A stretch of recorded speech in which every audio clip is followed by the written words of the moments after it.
कन्याओं की कथा सुनाता हूँ जो राजा मनु के यहाँ और शत्रुपा के यहाँ पैदा हुई। एक का नाम देवहूति, एक का नाम प्रसूति और एक का नाम आकुति था। प्रसूति नाम की राजा मनु की कन्या महाराज दक्ष प्रजापति को ब्याही थी, जिसने 60 कन्याओं को जन्म दिया। राजा दक्ष प्रजापति ने प्रसूति के गर्भ से 60 कन्याएं पैदा की। 27 चंद्रमा को अश्विनी भरणी कृत्तिका रोहिणी मृगशिर आद्रा पुनर्वस अश्लेषा मघा जितने ये नक्षत्र हैं वो सब चंद्रमा की पत्नियां हैं। 28वां एक अभिजित नाम का था जो न पुरुष था न स्त्री, वो भी 27 के साथ राजा दक्ष प्रजापति ने चंद्रमा के लिए दे दिया था। 28 हैं दक्ष की संतानें चंद्रमा के हैं, 27 कन्याएं, एक न स्त्री न पुरुष, तीसरा जेंडर है जिसको हम कहते हैं नपुंसक लिंग। एक स्त्री होता है, एक पुरुष, और तीसरा एक और होता है जो हमारे बालक मालक हो जाते हैं तब वो निछावर बिछावर मांगने के लिए आते हैं स्त्री का भेष बना करके। ना पुरुष होते ना स्त्री होते हैं। महाराज दूसरी कन्या जो महाराज मनु की थी जिसका नाम था देवहूति, देवहूति ब्रह्मा के पुत्र ऋषिराज करदम्ब को ब्याही गई। करदम्ब जी ने देवहूति के गर्भ से 9 कन्याओं को पैदा किया। इन 9 कन्याएं ऋषियों के लिए ब्याही थी। गौतम, जमदग्नि, भारद्वाज, प्लू, अत्रि, जमदग्न, जितने भी ये ऋषि हैं गौतम ऋषि की पुत्रियां ही इन ऋषियों को ब्याही थी। जितनी भी ऋषि संतान है वो सब करदम्ब ऋषि की संतान है। एक पुत्र पैदा हुआ, 9 कन्याएं पहले पैदा हुई और एक पुत्र पैदा हुआ जिसका नाम था कपिल। भगवान नारायण ने स्वयं कपिल बन करके धरती पर अवतार लिया इनका पुत्र बन करके। ये भगवान का 5वां अवतार हुआ। हम अवतारों की भगवान की बात कर रहे थे तो पहला भगवान का नर नारायण अवतार, पहला भगवान ने नर नारायण अवतार लिया। साएव प्रथमो देवा कौमारं सर्गमस्थिता चाचार तुरश्रम ब्रह्मा ब्रह्मचर्ये मां खंडितौ। ब्रह्मचारी बन करके ब्रह्मा की गोदी से भगवान सनत कुमार का जन्म हुआ। सनक, सनंदन, सनकादि संत कुमार, ये वही संत कुमार हैं जो एक बार भगवान का दर्शन करने के लिए भगवान के क्षीर सागर पहुंचे। जय और विजय पहरा दे रहे थे और भगवान के दर्शन से जय और विजय ने रोका तो इन ऋषियों ने उन्हें राक्षस होने का श्राप दे दिया था कि जाओ तुम राक्षस हो जाओ। मुनि ने श्राप तामस गति पाई, मुनि ने श्राप तामस गति पाई।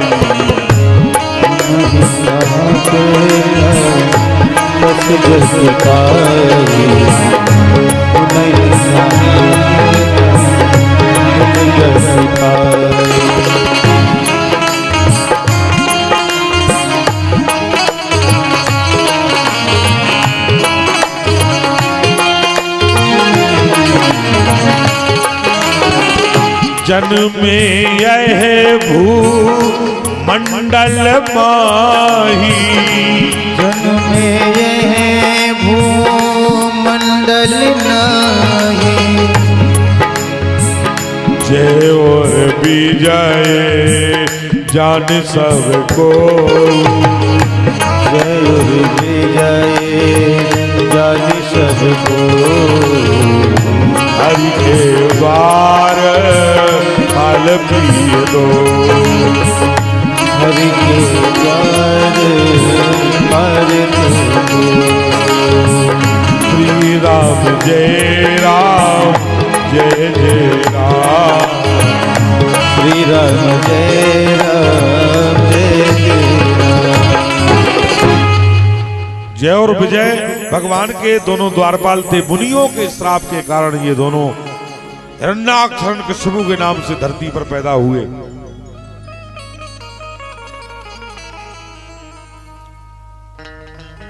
दक्ष प्रजापति की 13 पुत्रियां कश्यप जी महाराज को ब्याही थी। ब्रह्मा के पुत्र थे कश्यप, 60 थी ना, 27 चंद्रमा के लिए ब्याही थी, 13 कश्यप जी को ब्याही थी, 4 यम को ब्याही थी और 4 धर्म को, 16 पितरों के लिए, 1 कामदेव के लिए ब्याही थी जिसका नाम रति था।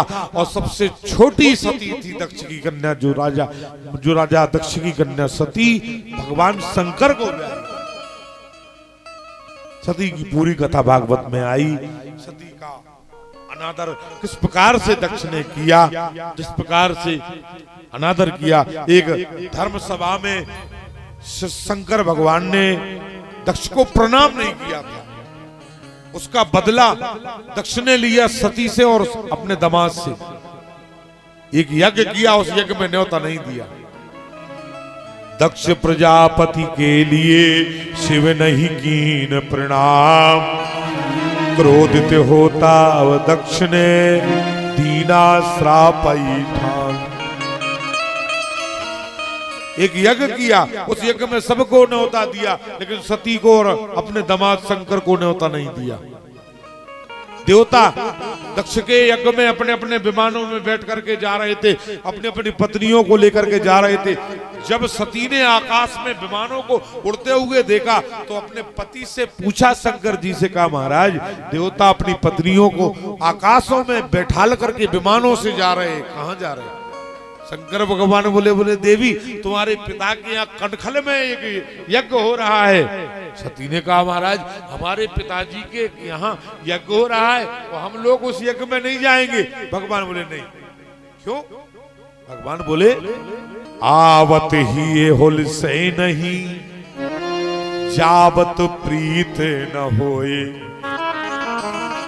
श्री शिवबा के गेह में कबहू न जइयो कोई। हमारे जाने से जिसे प्रसन्नता ना हो और आने से दुख ना हो, ऐसे आदमी के यहां कभी जाना नहीं चाहिए।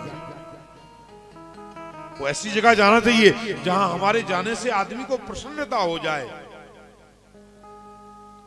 आवत ही होल से नहीं, जावत प्रीत ना होई, जाते हुए दुख ना हो जाए, आंखों में आंसू भराएं कि अब दोबारा कब मिलन होगा, कब आओगे। ऐसे आदमी के लिए जाना चाहिए।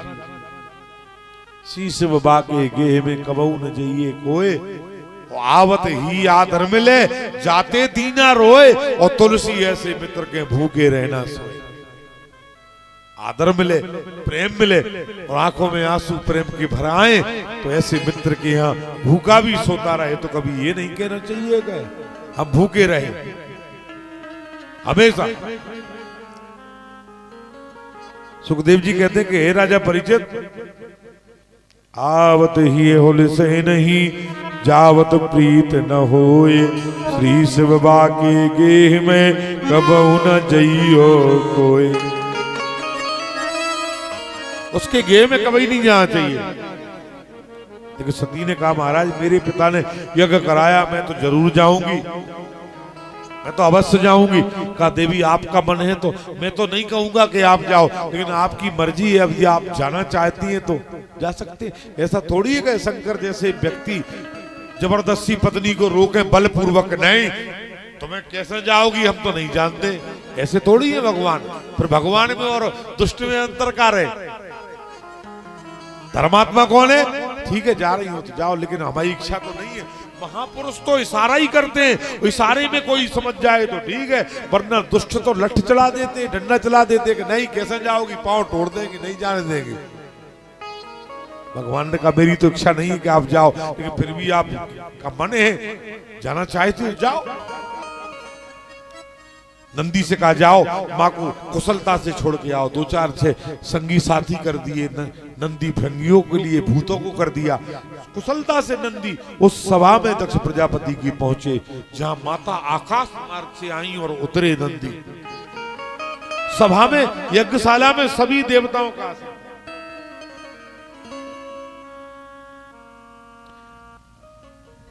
श्री ठाकुर साहब राजेंद्र सिंह ग्राम मुगावली काली पहाड़ी, राजेंद्र सिंह जी ग्राम काली पहाड़ी मौसा जी, और रोहित रावत जी ग्राम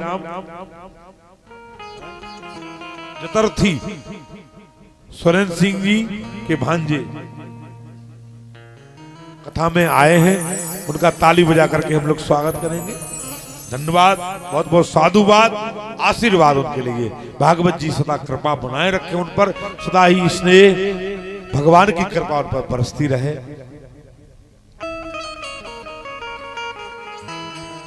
महाराज दक्ष प्रजापति ने अपने पुत्री को देखा तो देख करके हंसी उड़ाई, उपहास किया। सखियों ने भी, बहनों ने भी उसका उपहास किया। बगैर बुलाई सती आ गई, क्या मान क्या सम्मान बगैर बुलाए आदमी के जाने का। जब सती ने देखा कि मेरे पति का कोई आसन नहीं, कोई कुर्सी उनके नाम की खाली नहीं, दक्ष प्रजापति ने किए निज पुत्री अपमान, और सती यज्ञ में जा जली, सहन न हुआ अभिमान। दक्ष का अभिमान सहन न कर पाई। कहा ये पिता जो मूर्ख पिता है, जो पिता कहलाने के लायक नहीं, इसने त्रिलोकीनाथ जगत के स्वामी भगवान शंकर का अपमान किया। ये उनकी महिमा को नहीं जानता, इसलिए ये देह इस दक्ष की दी हुई है। मैं इस देह को रख करके और जी नहीं सकती, इसका बोझ नहीं उठा सकती, इसलिए इस देह को जला देना ही ठीक है। ज्वाला अग्नि योग अग्नि में जला करके भस्म कर दिया अपने शरीर को। लेकिन जलते समय मरत सती शिव सन बर मांगा, जन्म जन्म शिव पद अनुराग। जन्म शिव अनुराग, जन्म जन्म पति शिव अनुराग। जन्म जन्म शिव पद अनुरागा, जन्म जन्म पति अनुरागा। जरत सती शिव सन बरमा, जरत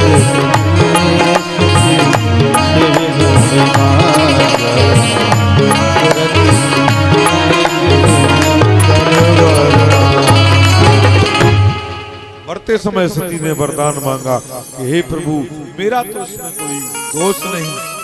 इस तामसी पिता की दी हुई ये तामसमयी देह आपकी सेवा के योग्य नहीं, इसलिए मैं इस देह को आज खत्म करती हूँ, जलाती हूँ योग अग्नि में। लेकिन यदि मैंने सच्चे मन से आपको अपना पति माना और सिर्फ आपको ही अपना स्वामी माना है, देवता माना है, तो जिस भी जन्म में अगला मेरा जन्म हो, आपके ही चरणों की दासी बनकर के जन्म हो। माता सती योग अग्नि में जल करके उधर पर्वतराज हिमाचल और मैना रानी के 108 पुत्र हो गए थे। उनकी यहाँ बालिका नहीं थी, वो एक लड़की के लिए, एक बच्ची के लिए तपस्या कर रहे थे। माता भवानी वहां दर्शन देने को गई और उन्हें वरदान दिया कि मैं सती की देह त्याग करके और तुम्हारे यहाँ पार्वती के नाम से और पुत्री के रूप में जन्म ले रही हूं। इधर सती का देहावासन हुआ और उधर पार्वती का जन्म हुआ। महाराज पूरा शिव सती का चरित्र भागवत जी में विस्तार से आया। दक्ष की ये 60 कन्याएं थी, देवहूति, प्रसूति, आकुति। 2 बहनों की तो कथा हमने सुन ली, महाराज मनु की कन्याओं की।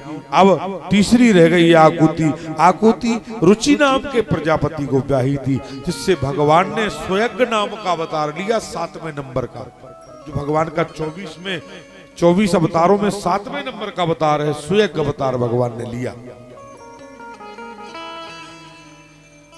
भगवान के 24 अवतार हुए। सा एव प्रथमो देवो कुमारम सर्गम स्थिता चाचारम दुरश्चरम ब्रह्मा ब्रह्मचर्ये मखंडितम् द्वितीयं तु भवायस्य रसातलगता महि ओदरिष्यदुत्तपाद दत्तो यज्ञेशा सोकरौ वपु।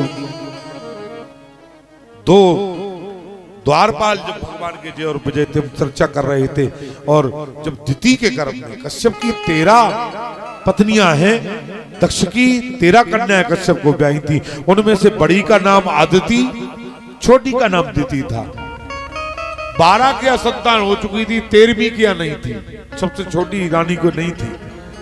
दिति ने निवेदन किया, महाराज मुझे गर्भ नहीं हुआ। संध्याकालीन गर्भ स्थापित होने के कारण राक्षस प्रवृत्ति के पुत्र उनके यहाँ पैदा हुए, और दोनों जय और विजय हिरण्याक्ष हिरण्यकश्यप बन करके दिति के गर्भ में आए। जैसे ही दिति के गर्भ में आए, कश्यप ऋषि ने उनकी कुंडली बना करके तैयार कर दी। जन्म हुआ नहीं, उनका भाग्य पहले बन करके तैयार हो गया, क्योंकि भाग्य तो उसी दिन बन जाता है जिस दिन बालक गर्भ में आता है। 6वीं रात्रि जो विधिना ने लिख दिए, 6ठी रात में अंक, तिल बड़े ना राई घटे, रहना जीव निशंक। न तिल बढ़ता है न राई घटती है, जो भाग लिखा गया वो होता है। लिखतम ललाटम प्रोचितम के समर्था, जो लिखा है उसको मेट कौन सकता है? हाँ, लिखे को मेट सकता है कोई, तो कौन मेट सकता है? भावै मेट सके त्रिपुरारी। शंकर में इतनी शक्ति है, इतना सामर्थ्य है कि वो भाभी के लिए बैठ सकते हैं। मंत्र महाबन विषय ब्याल के बैठत कंठ कुंक भालेंगे, कठिन कुंक भालेंगे। मंत्र में इतनी शक्ति है भगवान के, मंत्र का जाप करे आदमी तो फिर जो है लिखे को भी बदला जा सकता है मंत्रों के प्रभाव से। इतना प्रभाव है मंत्रों का महाराज।